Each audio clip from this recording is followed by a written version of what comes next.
Assalamualaikum warahmatullahi wabarakatuh. Sebelumnya izinkan saya memperkenalkan diri. Nama saya Mega Puspitasari dengan NPM 2141193 dari kelas manajemen 21 gabungan. Jadi pada video kali ini saya akan menjelaskan materi tentang akuntansi dalam konservasi lingkungan. Jadi apa sih yang dimaksud dengan akuntansi dalam konservasi lingkungan itu? Akuntansi dalam konservasi lingkungan adalah prinsip-prinsip dan juga praktik akuntansi untuk mengukur, melaporkan, dan mengelola dampak kegiatan ekonomi terhadap lingkungan alam.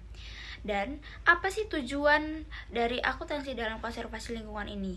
Jadi tujuan utama akuntansi dalam konservasi lingkungan adalah untuk mempromosikan ekosistem dan sumber daya alam dengan cara yang mengurangi dampak negatif terhadap ekosistem dan sumber daya alam. Dan untuk pada saat selanjutnya, saya akan membahas tentang apa saja lingkup dan juga biaya pada konservasi lingkungan ini. Lingkup dan biaya pada konservasi lingkungan dapat bervariasi tergantung pada proyek atau inisiatif yang dilakukan. Namun, secara umum, ada beberapa komponen penting yang biasanya terlibat. Yang pertama yaitu identifikasi masalah lingkungan.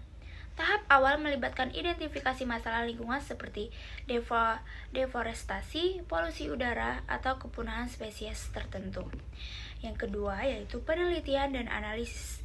Penelitian dan analisis ini melibatkan penelitian ilmiah untuk memahami masalah tersebut secara mendalam, termasuk dampaknya terhadap lingkungan pada manusia dan juga manusia. Yang ketiga, perencanaan tindakan. Berdasarkan penelitian, perlu merancang rencana tindakan untuk mengatasi masalah tersebut. Ini mungkin mencakup reboisasi, peningkatan efisiensi energi, atau perlindungan habitat alam. Yang keempat, pelaksanaan proyek.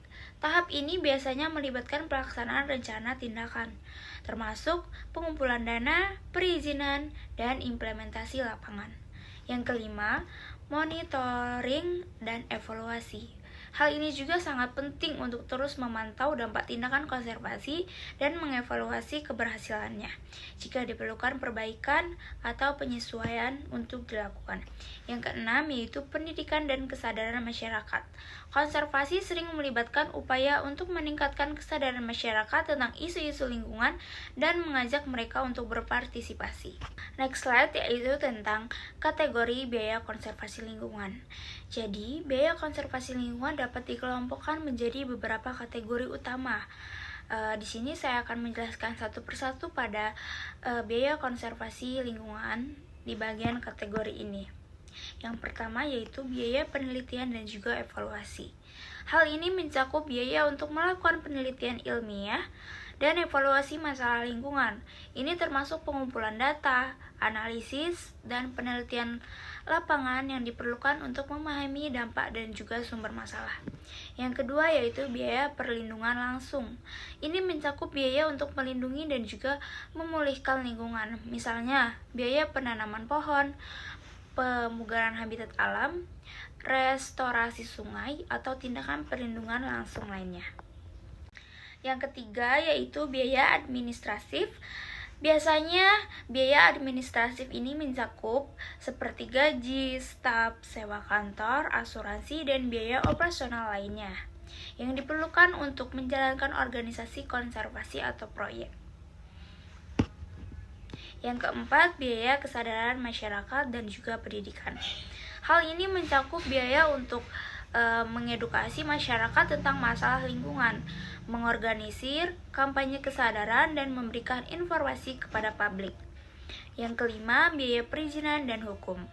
Proyek konservasi seringkali memerlukan izin dan otoritas regulasi tertentu. Biaya untuk mendapatkan izin ini dan mematuhi regulasi lingkungan juga termasuk dalam biaya konservasi. Yang keenam, biaya perolehan tanah. Jika proyek konservasi melibatkan pelindungan lahan atau habitat alam, biaya untuk membeli tanah atau hak guna usaha tanah mungkin termasuk di sini. Yang ketujuh, biaya manajemen data dan teknologi. Pengelolaan data lingkungan dan penggunaan teknologi untuk pemantauan dan pemodelan lingkungan juga menciptakan biaya.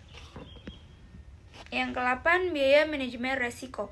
Biaya konservasi mungkin memerlukan dana cadangan untuk mengatasi resiko yang tidak terduga, seperti perubahan iklim atau bencana alam. Yang ke-9 yaitu biaya sumber daya manusia. Biaya sumber daya manusia ini biasanya melibatkan biaya untuk merekrut, melatih, dan mempertahankan staf yang terlibat dalam proyek konservasi tersebut. Dan yang ke-10 atau yang terakhir yaitu biaya transportasi dan logistik. Proyek yang melibatkan kerja lapangan atau pengiriman peralatan dan sumber daya ke lokasi konservasi memerlukan biaya transportasi dan juga logistik. Baik, itu saja yang dapat saya sampaikan. Kurang lebihnya saya mohon maaf. Saya akhiri. Wassalamualaikum warahmatullahi wabarakatuh.